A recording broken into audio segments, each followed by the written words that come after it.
A massive man-made river over 700 kilometers long is cutting through Brazil's dry landscapes. This colossal project is designed to tackle one of the country's oldest struggles, crippling droughts in the semi-arid northeast. With towering dams, sprawling canals, and tunnels deep enough to swallow landscapers, the São Francisco River Integration Project is nothing short of engineering on a grand scale. Initiated in 2007, the project has faced delays but is now nearing completion, with final stages expected to conclude by 2025. But can something this big truly solve a problem this old?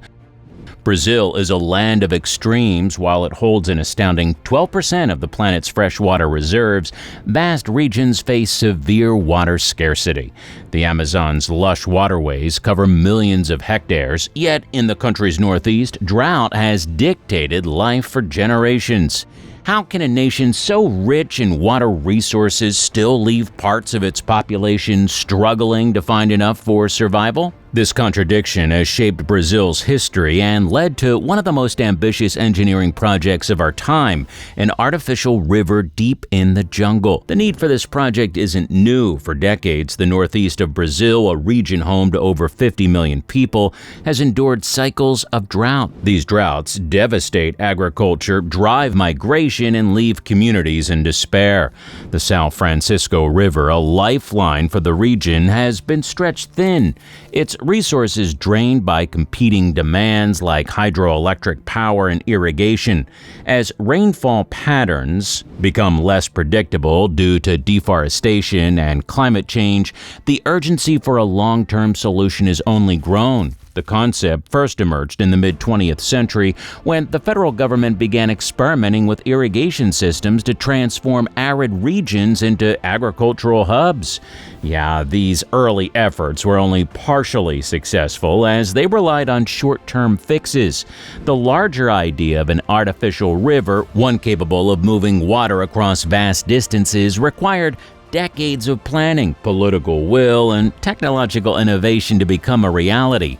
But why does this project matter now more than ever?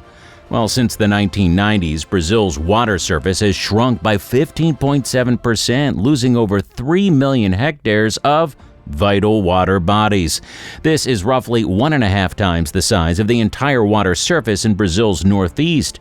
The culprits include deforestation, agriculture, dam construction, and climate change. These trends have left reservoirs depleted and rivers silting up, creating a ripple effect on communities, ecosystems, and food security. But it's not just the numbers that are alarming. You can see the impacts firsthand in the towns that rely on the São Francisco River. Once a thriving economic artery, the river has become a shadow of its former self. Over the years, dams have interrupted its natural flow, displacing over 60,000 people and turning stretches of fertile land into barren reservoirs. Local fishing and farming industries have been devastated, forcing many to abandon their homes in search of better opportunities elsewhere.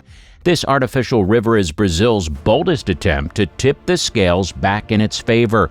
Led by the federal government with input from engineers, environmentalists, and local communities, the project aims to move water from the São Francisco River to areas most in need. Stretching across hundreds of kilometers, the river will bring life to drought-stricken lands and reduce strain on the existing water infrastructure. But how does one build a river where none exists? And how can this artificial marvel truly balance human and environmental needs? Well, to answer this, let's dive deep into the engineering marvel of the São Francisco River Integration Project. So if you look here on the map, you'll see the São Francisco River originating in the southeast and flowing across several Brazilian states. Now trace its path to the semi-arid regions of Ceará, Paraíba, Pernambuco, and Rio Grande do Norte. These are among the driest areas in Brazil, receiving less than 800 millimeters of rain per year. For millions living here, access to water is a daily struggle. The solution? 2 massive waterways, the North Axis and the East Axis. Stretching over 700 kilometers combined, they act like giant arteries transporting water from the San Francisco River to reservoirs, rivers, and communities in these parched lands. Let's break it down. The north axis spans approximately 260 kilometers. Starting from a massive intake at the river, it lifts water over 300 meters in elevation using powerful pumping stations. Imagine this, water traveling uphill not once but multiple times, defying gravity to reach higher ground. From there, the water flows through a network of open canals, tunnels, and aqueducts, eventually connecting to rivers like the Jaguaribe and Parinhasaku. These rivers then distribute water further into the region. Now look slightly eastward on the map. The east axis, 214 kilometers long, connects the San Francisco River to the Paraíba do Norte River. This system doesn't require as much elevation change, but faces its own challenges. See, the canals here must be meticulously sealed to prevent water loss, especially under the intense heat that accelerates evaporation. Together, these two axes form the backbone of the San Francisco River Integration Project. But how does such a system work in practice? Well, consider this. Water doesn't flow naturally uphill. To overcome the region's rugged terrain, the project uses 9 major pumping stations, including some that lift water over 300 meters in elevation. Imagine trying to push a river up a mountain. That's the level of power required. The canals themselves are designed to minimize water loss. Covered aqueducts and tightly sealed tunnels reduce evaporation in a region where scorching heat could otherwise steal the precious resource. Along the way, 13 aqueducts and 4 tunnels bypass natural obstacles like hills and valleys, keeping water on course. But that's just the technical side. Projects of this scale don't exist in a vacuum. They impact people, ecosystems, and economies, often stirring debates that reach far beyond the construction site. For some, the San Francisco River Transposition Project is a beacon of hope. Yet not everyone sees the project through such rosy lenses.